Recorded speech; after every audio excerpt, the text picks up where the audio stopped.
Bienvenidos a este nuevo programa de Democracia en Corto de la Cátedra Francisco I.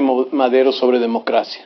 El día de hoy vamos a conversar sobre algunos puntos de la democracia de hoy en México con la consejera Norma Irene de la Cruz Magaña. Muchísimas gracias por recibirnos y por platicar con nosotros. Yo quisiera empezar por una cuestión que es inevitable. Recientemente se hicieron una serie de reformas, un paquete de reformas, y que han sido muy controvertidas. Esto va a pasar por otras instancias, no es mucho mi interés ver esas instancias, sino un poco más allá de la litis, digámoslo así. Me gustaría conocer su opinión sobre las virtudes y los defectos que podría usted ver en esas propuestas, ¿no? Independientemente de cuestiones de carácter técnico, legal o lo que sea. ¿Qué es lo que usted piensa que podría ser, que valía la pena detrás de esto, o qué usted cree que no valía la pena detrás de estas propuestas? Bueno, primero muchísimas gracias, es un gusto poder compartir con ustedes en la cátedra y en Democracia en Corto, pues, reflexiones, y efectivamente, fíjate, hemos llevado meses y meses este debate sobre las reformas electorales que además ya se presentaron. Pero mira, yo de entrada sí creo que perdimos una oportunidad. ¿Ah, sí? Así, porque yo sí considero que sí es necesario que hagamos una revisión de nuestro sistema electoral y que sí hagamos reformas de fondo. O sea, yo ahí sí considero que tenemos mucho espacio para mejorar nuestro sistema. Hemos avanzado y hemos evolucionado y tenemos suficientes medidas de integridad, de transparencia, y hemos consolidado la red de gobernanza que nos permite tener elecciones confiables, transparentes, donde todo el mundo acepta los resultados. Y creo que en este debate de meses perdimos una buena oportunidad para revisar qué sí tenemos que cambiar. Okay. Porque por un lado, hablamos todo el mundo habla de que queremos hacer las elecciones más baratas. Y ahí todos estamos de acuerdo, claro que sí. Pero nuestra ley electoral, así como está, no nos permite introducir, por ejemplo, tecnología. Entonces imagínate que nosotros, en lugar de hacer nuestra lista nominal en papel seguridad y dársela a los partidos y hacer 161,000 o 65,000, dependiendo de cuántas casillas tengamos, pudiéramos utilizar listas nominales digitales, ¿no? Por ejemplo. Porque no solo es hablar de urnas electrónicas, de verdad todavía necesitamos todos los mexicanos y mexicanas votar un solo día de 8 a 6 de la tarde, todas al mismo tiempo. No lo sé, esas son de las cosas que deberíamos ir revisando. Pero, por ejemplo, perdón la interrupción, pero sobre este tema, a mí me parece, yo estoy totalmente de acuerdo, a mí me parece que realmente, y bueno, por diferentes también experiencias, creo que realmente existen hoy en día la tecnología y los candados, ¿no?, para que esto no sea manipulable, ¿no? E incluso si es manipulable, para que se haga de alguna manera una auditoría, digamos, de expertos, y se vea si fueron manipulados estos sistemas. O sea, se puede hacer todas esas cosas. Pero tengo la impresión de que en México nadie cree en nadie, ¿no? O sea, vivimos en una época que le llaman la posverdad, ¿no? Yo no sé si el término posverdad sirve, pero bueno, usémoslo en este momento, en donde la verdad la gente se está perdiendo la credibilidad de unos con otros. ¿Usted cree que en un contexto así la gente no va a empezar a pensar que alguien manipuló? No, yo creo que efectivamente, una de las cosas es que ahora cualquier cosa se dice en la plaza pública y casi cualquier cosa pues, se puede creer. Y esta es parte de las oportunidades perdidas de esta reforma, porque no involucramos a toda la ciudadanía. O sea, aquí no solo es qué sistema político electoral los partidos que integran el Congreso están diseñando para nosotros, la ciudadanía, ¿no? O qué sistema desde una autoridad nacional electoral podría decir, bueno, porque a nosotros para administrar los procesos este sería el mejor. ¿Y la ciudadanía? O sea, finalmente tendríamos que estar pensando en el instituto electoral que necesitamos, no para el 2023, sino para el 2030, el 2050, ¿hacia dónde vamos? ¿No? Tenemos un padrón que constantemente está creciendo. Vamos a llegar en la próxima elección a casi 94 millones de electores, y aquí y electoras. Y aquí la cosa es, ¿qué les estamos preguntando a la ciudadanía?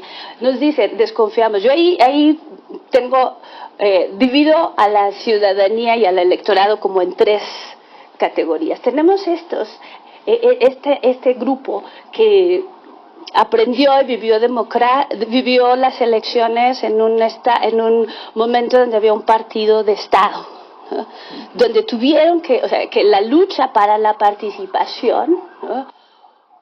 fue dura y fue constante, ¿no? Tenemos esta otra generación, ¿no? Con mi generación, que nos tocó la transición, pasamos de este partido hegemónico a un partido, a un sistema de multipartidos, de elecciones, y bueno, nos llevó muchos años ir aprendiendo, y tenemos esta otra generación que a partir de a mediados de los 90, de los 2000, ellas ya nacieron en un sistema establecido, donde hay credibilidad en las instituciones, donde los resultados, ellas han visto alternancia en la presidencia, en las cámaras, ¿no? Han visto que los resultados reflejan la voluntad popular. Entonces, cuando nosotros le hablamos a esta generación de que hay desconfianza de esta generación, ¿de qué estamos hablando?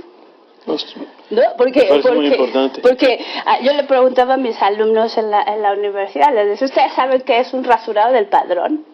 Que para cierta generación, para nosotros nos lleva automáticamente a un periodo donde no teníamos un padrón confiable, donde quién puede votar, o sea, quién excluye a quién pueda votar, tenía un impacto. Ese no es un tema en nuestro país, y eso tiene que ver por la evolución de todas estas instituciones, las reformas que nos han llevado a estar aquí. Por eso, digo, a mí me parece que es una oportunidad perdida, y aunque sí bien, porque ahorita, además, ya aunque podamos hablar de las bondades o los defectos de la ley que se aprobó, o sea, finalmente ahorita está en un punto que es la Suprema Corte, que nos va a decir si aplicamos o no, qué aplicamos o no.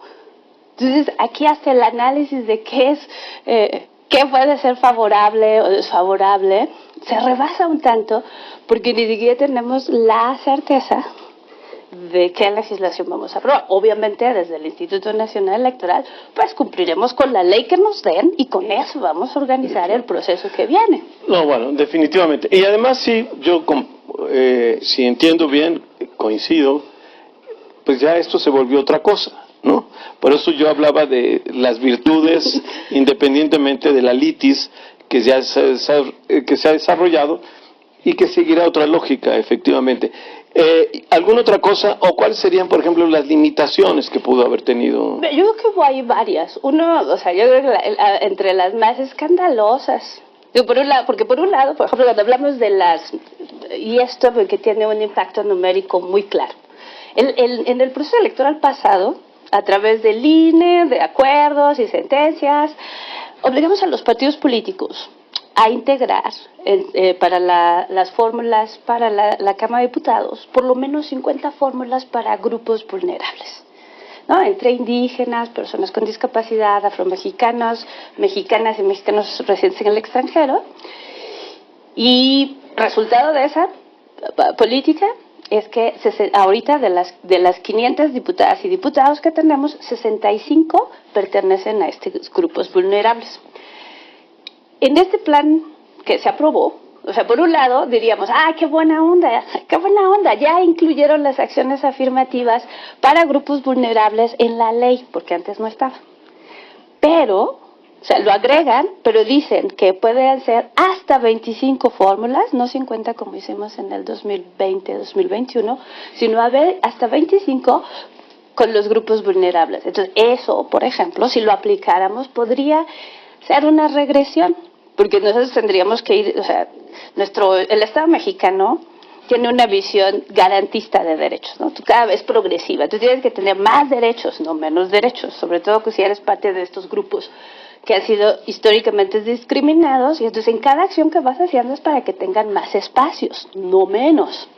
Entonces, por un lado, parecería muy bueno que estamos legislando que haya acciones afirmativas para grupos vulnerables, pero por el otro lado, pues podría ser regresiva, porque nos pone un número O sea, dice 25, digo, si lo interpretamos, ¿no? Ampliamente y decimos que, bueno, como en el proceso pasado pusimos 50 y aquí nos dicen 25, podemos seguir con los 25. O sea, te vuelve otra vez a una interpretación que desde la legislación debería estar resuelta. Además, esta legislatura de la paridad y la inclusión, uno pensaría que, por ejemplo, eso podría ser regresivo. El hecho de que nos hace revisar toda la estructura del instituto, me parece que eso puede ser positivo para empezar a identificar estas áreas donde podemos todavía mejorar los procesos sin reducir la calidad. Y entonces, por eso se decía que, bueno, puede ser que algunas cosas parecen de avanzada, otras parecen que pueden tener un efecto positivo, pero hasta que no tengamos claridad de qué vamos a implementar, ¿no? Todavía el resto es especulación de lo que podría pasar, ¿no? Porque decir, va a tener un efecto inmediato, como en algún momento se manejó, es que se van a despedir a 5,000 personas. Oye, tranquilo, no va a ser en automático. Esto es parte de un proceso que se tiene que hacer un análisis, en fin, hay una serie de trabajos, ¿no? Y lo mismo me decían, es que con esto se van a hacer las elecciones más baratas. No lo sabemos. O sea, tendríamos que implementar todo esto y entonces vemos si eso nos va a salir más barato o no, porque ahorita todo está en el aire, ¿no? O sea, ya hasta que lo empiezas a implementar y empiezas a ver qué implica que tenga, si implica un cambio económico, ahora tener juntas ejecutivas u oficinas auxiliares, ¿no? O sea, todavía necesitas luz, o sea, necesitas infraestructura para hacer el trabajo. O sea, no quiere decir que automáticamente va a haber un ahorro, pero eso no lo puedes saber hasta que tengamos claridad qué vamos a implementar. Si lo vamos a implementar todo, solo una parte, no lo sabemos. O nos van a decir que nos vamos con la ley vigente y hasta que pase el proceso electoral lo implementamos. Todo eso puede pasar. Bueno, en realidad, eso es la segunda pregunta en la que quería... esta primera era un poco cuál es su visión con respecto a lo... Pero hablando ya, por ejemplo, de lo que está pasando ahora con la Suprema Corte, pues efectivamente, o sea, la Suprema Corte ya tomó una decisión que es detener. No ha decidido si sí o si no, pero lo detiene.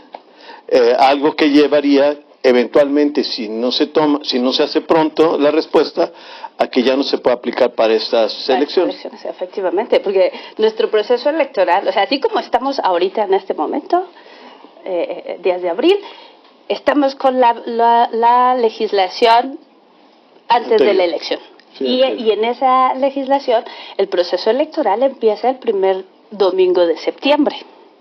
Ahora, entiendo que esto que hizo la Suprema Corte se funda, no sé si justificada o injustificadamente, no voy a entrar en esa discusión, pero se supone que se funda en el hecho de que, además de las cuestiones sustantivas de diferentes aspectos, hay una cuestión de principio que no se cumplió, digámoslo así, ¿no? O sea, se siguió un procedimiento que no se debió haber seguido y por lo tanto por eso se detiene, ¿no? Y eso se supone que es el principio por el cual se detiene toda esta cuestión.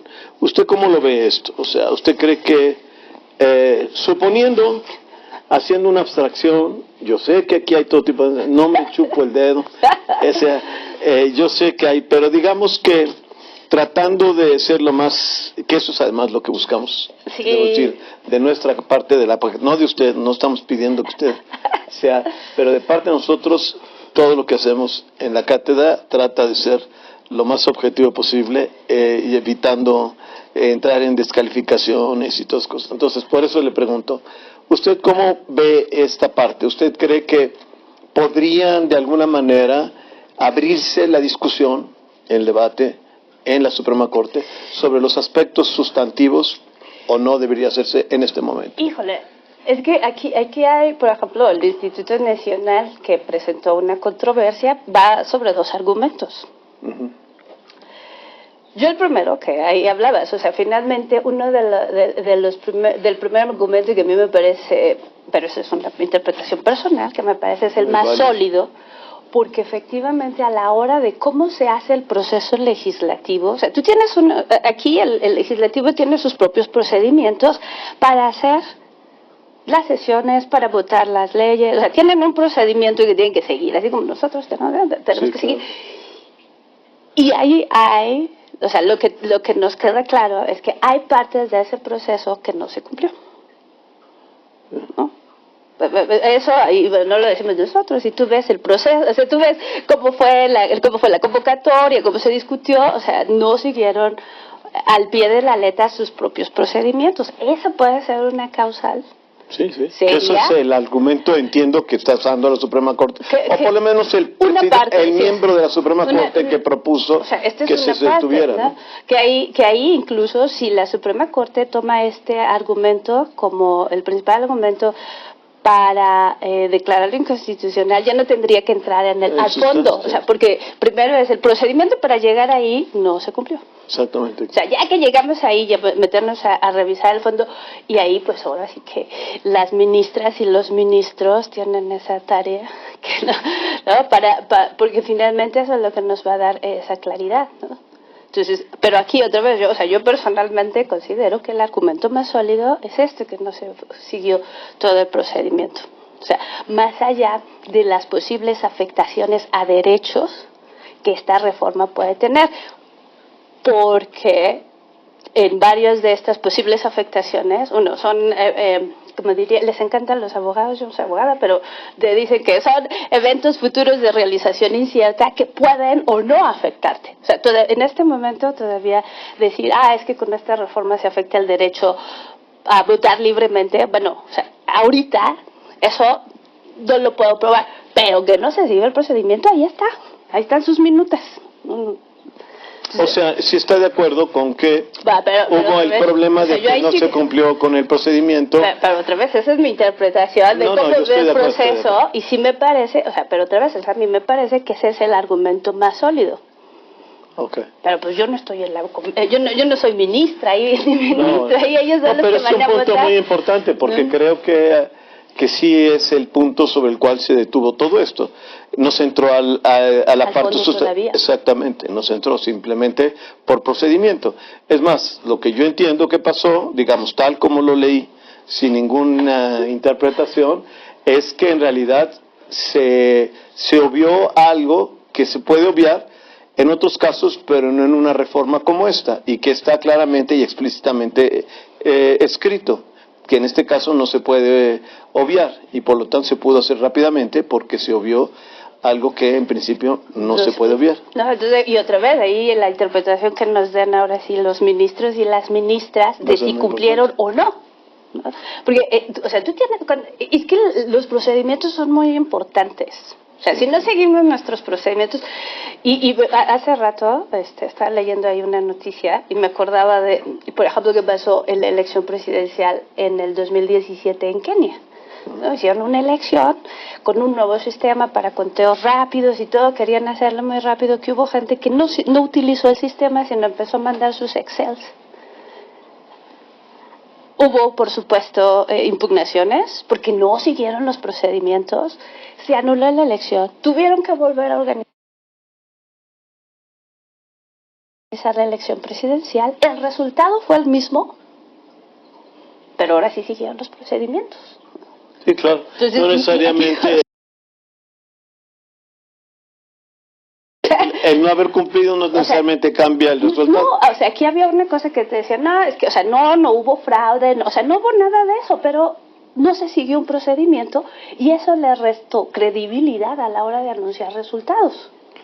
Entonces, ya el hecho de que algo lo pone en duda, tuvieron que rehacer todo el proceso, ¿no? Entonces, bueno, si esto lo cuidamos a nivel electoral, pues también se tiene que cuidar a nivel legislativo. Bueno, y otra pregunta que, digamos, hay una figura muy importante en el INE y en el IFE, que ha sido la figura del secretario ejecutivo. Independientemente de la persona que lo ocupe, es una figura realmente que tiene digámoslo así, un poder muy fuerte, ¿no? Es una figura central en toda la organización y funcionamiento del INE. ¿Usted cree que esa figura debería permanecer o debería de cambiarse?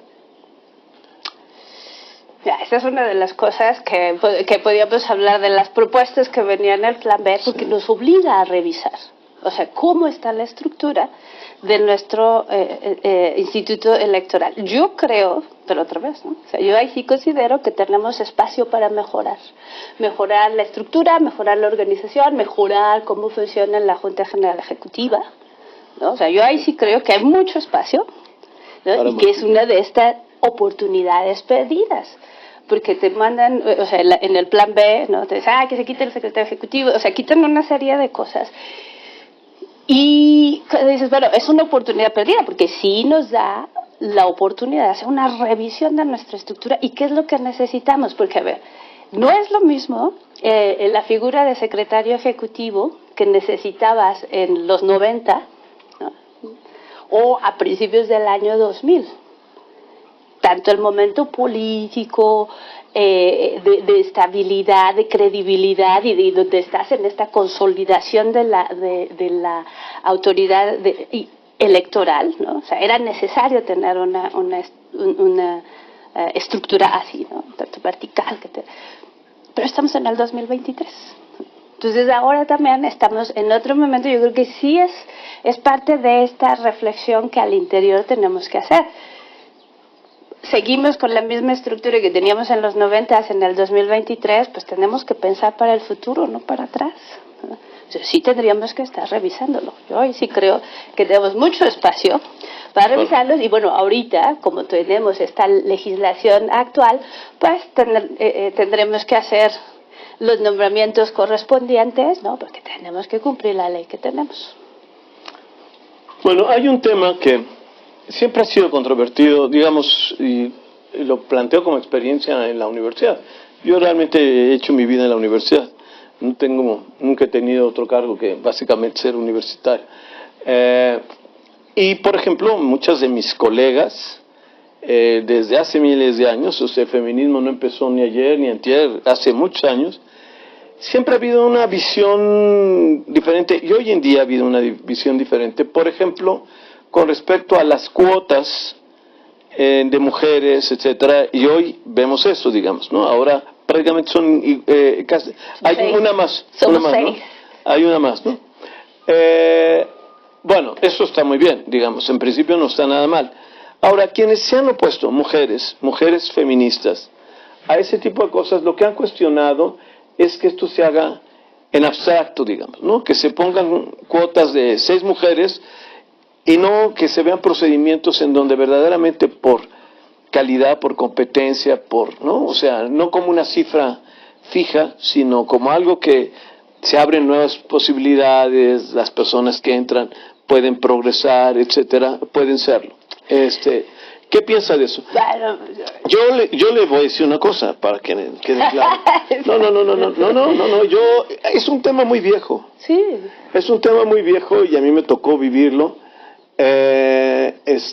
Porque hay quienes han cuestionado la idea de poner cuotas en abstracto y cuestionaron la idea de que las mujeres eran manipuladas porque se ponía quien quería, o los partidos ponían a sus mujeres o ponían a sus indígenas, pero no eran realmente indígenas, que venían de la comunidad, etcétera, etcétera. O sea, es un tema que ha pasado mucho tiempo en controversia por la forma en que los partidos lo han usado, por la forma en que han metido gente, mujeres o indígenas o grupos vulnerables, las cuotas que han defendido, etcétera, etcétera. Y hay quienes lo defienden, creo que con buenas razones. ¿Por qué digo con buenas razones? La idea de establecer cuotas en abstracto quizás sea forzado, pero también vivimos en sociedades muy desiguales, ¿no? Entonces no creo que yo estoy tratando de meter allí un buscapié extraño ni nada. Pero es que este es un debate. Pero sí creo que es un tema muy controvertido. No, muy interesante, porque aquí hay varias cosas. Uno, en México, o sea, el camino que nos aventamos para las acciones afirmativas para mujeres, ¿no? O sea, empezó esto nominativo, recomendaciones, ay, si quieres partido, te encargo, ¿no? Por lo menos el 30% de mujeres. Y entonces se asumió que entonces solo el 30% es para las mujeres, el resto no. Entonces, esto fue, o sea, a ver, primero ahorita ya no estamos en las acciones afirmativas.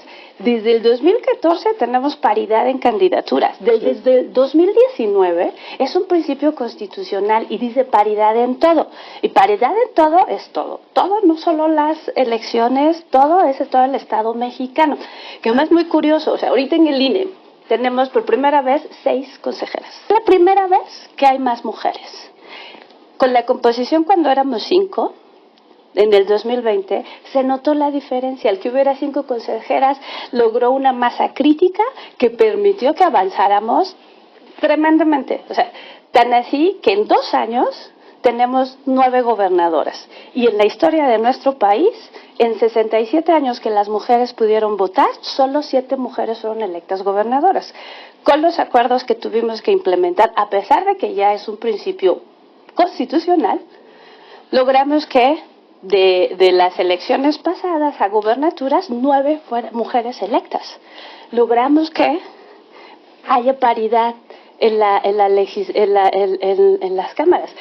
Y también aquí hay una cosa, este es el 52% de la población. Sí. Y entonces aquí, de hecho, no son minorías, o sea, es una ficción. O sea, para empezar no somos minoría, no somos un grupo vulnerable, somos el 52% de la población, el 52% del padrón, de la lista nominal. Y bueno, por si los partidos no lo saben, les compartimos a la audiencia, las mujeres votan más.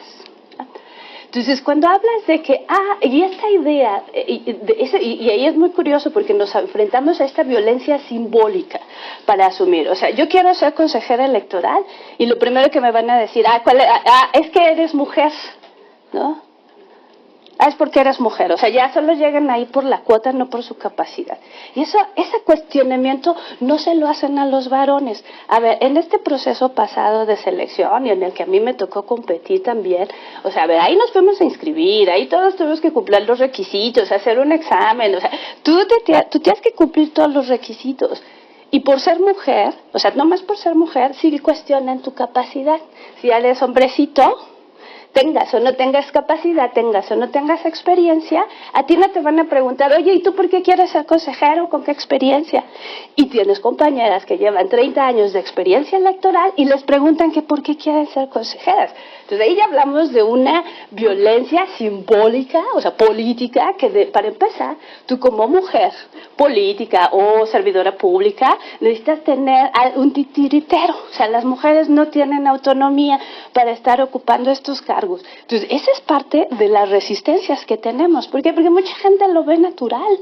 O sea, cree que así es la cosa. Y si no tienes a alguien, seguramente, o sea, no puedes ser consejera si no tienes a alguien que te mueva atrás. No puedes ser diputada porque seguro es porque eres, o sea, tiene que ver limitar tu participación a tu relación con un varón. Es que si es tu papá, tu hermano, tu novio, lo que sea, ¿no? Aunque no sea nada tuyo, te lo ve. O sea, y esas descalificaciones no las tienen los varones. Eso me parece muy cierto, absolutamente. Estoy de acuerdo completamente con lo que está diciendo. Pero yo estaba pensando en otro tipo de análisis. Hay hay artículos publicados de investigadoras que, por ejemplo, han analizado las mujeres de los partidos, ¿no? Y que participan activamente. Y la verdad de las cosas, aunque no es una cuestión que se pueda decir como ley, ¿no? Pero en la mayor parte de los casos, la mujer que es puesta como mujer, pero por un partido, responde más al partido que a las agendas de las mujeres. Y lo mismo también en los casos de los indígenas, por eso mencioné los dos. Lo mismo pasa en el caso de los indígenas. Los partidos que supuestamente nombran, bueno, sí son gente que tiene raíces indígenas, que pertenece a una etnia, etcétera, pero digámoslo así, se cuadran más hacia el partido que hacia una agenda propia, y por eso hago el planteamiento. Sí, es que aquí vamos a quién representa, o sea, la representación de los representantes. Efectivamente, o sea, yo te decía, esta legislatura tenemos 65 diputadas y diputados que llegaron, que son parte de estos 5 grupos vulnerables que llegaron por acciones afirmativas. Y aquí tenemos todo un debate, ¿no? Porque entonces, ¿cómo yo sé? Si soy parte de una comunidad indígena, ¿cómo sé que de los 40 diputados que se reconocen indígenas me representan? O sea, otra vez, ¿quién da la representatividad a quien te representa? Y si tú ves, por ejemplo, a varios integrantes de la comunidad de la diversidad, te va a decir que sí, hay diputados, que sí, hay todos esos, pero no los representan a todos. Eso efectivamente sí es un tema. Y luego, yo recuerdo cuando hablábamos con los partidos de, oye, es que necesitas nominar tantas mujeres, tantos indígenas, te decían, ¿de dónde los vas a sacar? Oye, pues que no, tu partido es nacional y tendría que ser una representación, un fractal de la sociedad mexicana, vamos por un lado. Y por el otro, efectivamente, no hay estas agendas de grupos, ¿no? A una le gustaría ver que ahora que tienes esta representación, por ejemplo, hubiera una agenda que dice para las personas con discapacidad. Entonces, el grupo como tal, o sea, no sabemos cuántas iniciativas han hecho o cuántas iniciativas se han hecho a partir de una agenda, por ejemplo, de grupos indígenas. O el caso que a mí me parece más interesante es que en esta legislatura tenemos diputados y diputadas que representan a las y los mexicanos residentes en el extranjero, pero ¿qué crees? Que los y las mexicanas residentes en el extranjero no pueden votar por diputados ni diputadas. Entonces, estos 5 que representan a los mexicanos y mexicanas que viven afuera fueron electos por el voto de los mexicanos que vivimos aquí. No sé, a mí me parecería que una buena iniciativa de estos diputados y diputadas pues sería que se amplíe el voto a diputaciones para las y los mexicanos en el extranjero, pero no vemos eso. ¿Y cómo sería? Porque ese es un tema muy interesante y bastante complicado, creo yo, porque la lógica de un país federalista como el nuestro es que yo voto por el diputado de la entidad a la que pertenezco. ¿Qué pasa cuando están allá afuera? Pues es que tendríamos que, por ejemplo, ¿cuál sería la opción? Poner diputados, otro tipo de figuras de diputados que complementen la Cámara de Diputados que no son de una región en particular. Por eso necesitamos una nueva ley, porque así como está la ley ahorita, los y las mexicanas en el extranjero podemos votar por presidencia. Sí. Y por senaduría. Sí. Entonces tú también si vives fuera de México, puedes tramitar tu credencial de elector en el consulado. O sea, eso no hay. O sea, tú puedes votar. Ahora, sí, pero aquí hay una cosa, porque, por ejemplo, como yo nací en Guerrero, crecí en la Ciudad de México, ¿no? Siempre me registré a votar en la Ciudad de México. Y luego me fui a vivir en el extranjero. Y luego, si yo quiero registrarme para votar, como yo nací en Guerrero, me van a poner a votar en Guerrero, no donde residí. Así es la ley, ¿no? Y se podría buscar otra. O sea, ahí sí tendríamos que revisar. Porque aquí ¿qué pasa en otros países? Hay otros países donde su población que vive en el extranjero tienen una circunscripción, ¿no? Entonces tú tienes, por ejemplo, los franceses no solo tienen los territorios de alta mar, ¿no? Los que no están ahí, pero también la gente que vive fuera, ¿no? Tiene una representación dentro de la Cámara. Entonces, a ver, los que viven en las Américas son 6, ¿no? Todos los franceses que viven en las Américas votan por esos 6 asientos. O sea, sí tendríamos que revisar cómo la composición para decir, bueno, pues o sea, sí, si dices, bueno, si vamos a continuar con 500 diputados, tendríamos que revisar la ley y decir, bueno, de esos 500 diputados, 10, por ejemplo, 10 van a ser va a ser una circunscripción extraterritorial. Entonces, todos los que viven allá van a votar por esto. O sea, ahí sí tendríamos que buscar cómo garantizas, ¿no? Ahora, también tenemos otro tema. Hasta el momento no sabemos cuántos mexicanas y mexicanos viven fuera del país.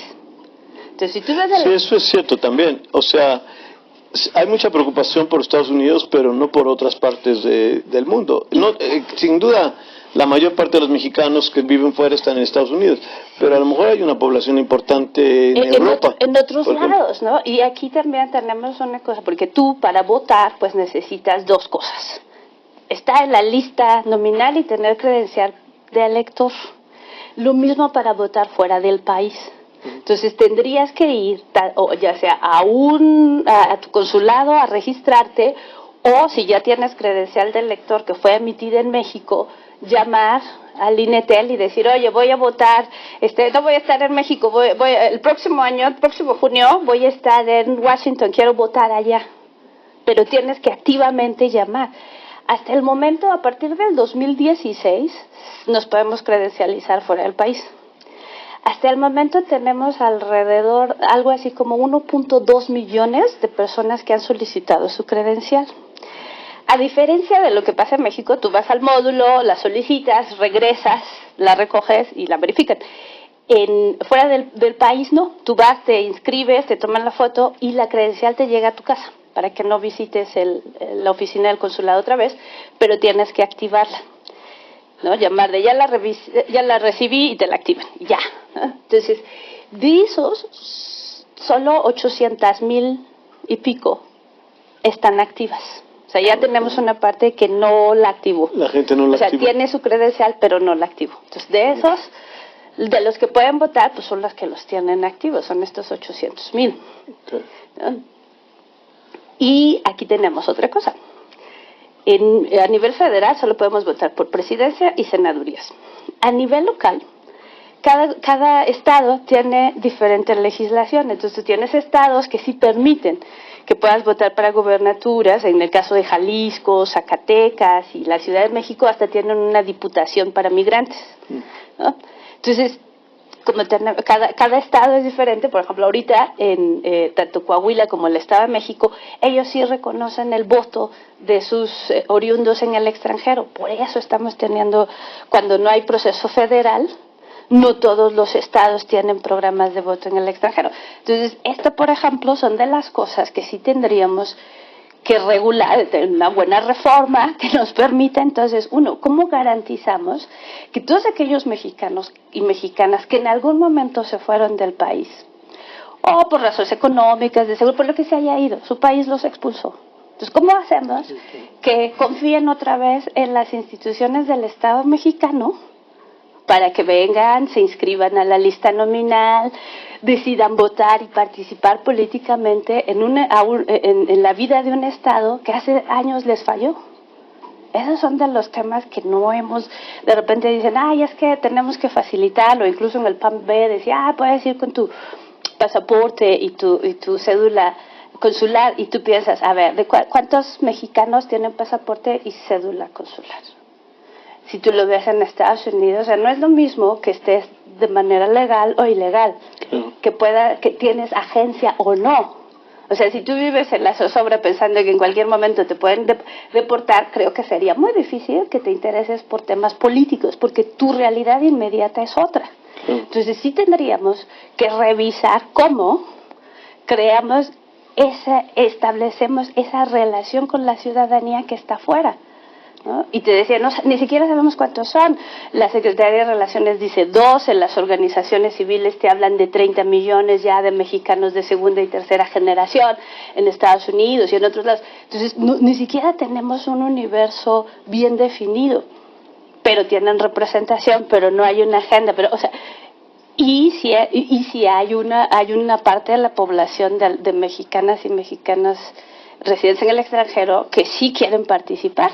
La cosa es cómo lo hacemos efectivo, ¿no? O sea, a mí una vez en alguna conferencia una organización migrante me decía que ellos casi tenían 2 millones de afiliados. Yo digo, es que con 2 millones de votos ya podrías tener una gobernatura, una senaduría, ¿no? O sea, imagínate si esa fuerza política se transforma en representación desde el extranjero. Entonces tendríamos que buscar esos canales que, así como tenemos, pues parece que sí, pero el impacto ha sido todavía muy pequeño en comparación a la población potencial, ¿no? de electores. Muy bien. Bueno, y por último, todo lo que ha pasado, ha habido muchas cosas, pero pensando en el futuro, ¿no? Tratando de poner así como aparte, así ahorita temporalmente, todo lo que ha sido, las propuestas de reformas, todas estas cosas. Pero, ¿cuál sería, por ejemplo, las cosas que podría hacerse ya en un futuro, en una agenda, en un proyecto, con respecto a las elecciones en México, los procesos electorales, las autoridades electorales, digamos, con vistas a ver hacia el futuro, efectivamente, ¿no? La década del 20, que ya vamos a llegar a la mitad, la década de los 30 de este siglo, la década de los 40, o sea, ¿en qué se debería de pensar o en qué deberíamos de fijarnos para futuros cambios y reformas? Pues es que tenemos varios retos, porque yo te decía, por un lado tenemos que ir viendo el instituto para el futuro, no solo para el 2024, 2030, 2050. Una parte nos llevaría a cómo integramos de manera también integramos más tecnología dentro de los procesos, no sustituir los procesos. O sea, de repente tenemos esta idea de que si traemos más tecnologías o urnas electrónicas esto se resuelve. No, pero hay partes donde podemos ir integrando más recursos tecnológicos como herramientas que nos permitan dar información más rápida, dar resultados más rápidos, participación. Nos queda también el diseño de cómo garantizamos, ¿no?, que todas estas medidas de integridad las seguimos conservando. Porque parte que tiene nuestros procesos electorales es que tanto los partidos, la ciudadanía puede revisar cómo se hace el proceso. Entonces sí tenemos que garantizar todas estas medidas de integridad, hacerlo también de una manera más eficiente, y eso pues nos va a implicar, que es parte del trabajo que estaremos haciendo, también revisar nuestras estructuras, cómo estamos funcionando, cómo hemos funcionado hasta ahora, y en todos vemos que hay oportunidades para mejorar. Entonces, yo creo que esa es una de las los retos, pues también es cómo vamos adaptándonos a los cambios políticos, económicos y sociales que está viviendo el país, ¿no? O sea, nosotros el Instituto Nacional no es una burbuja, es parte del Estado mexicano. Entonces también tenemos que estar con la flexibilidad, ¿no?, para responder a las demandas también de la ciudadanía, que no es la misma de hace 30 años, ¿no? También nos está exigiendo, nos está monitoreando, nos está vigilando, y lo que demanda es un instituto que esté a la altura y que pueda garantizar la integridad, porque finalmente lo que nos garantiza es la paz. Finalmente eso es lo que hace el Instituto Nacional, garantizar que haya quien ejerza el poder llegue resultado de la voluntad popular, y el que tengas un buen proceso sin cuestionamientos garantiza la paz y la estabilidad social del país. Entonces tenemos que seguir cumpliendo ese papel con las demandas que nos dan los tiempos también. ¿Alguna otra cosa más que quiera?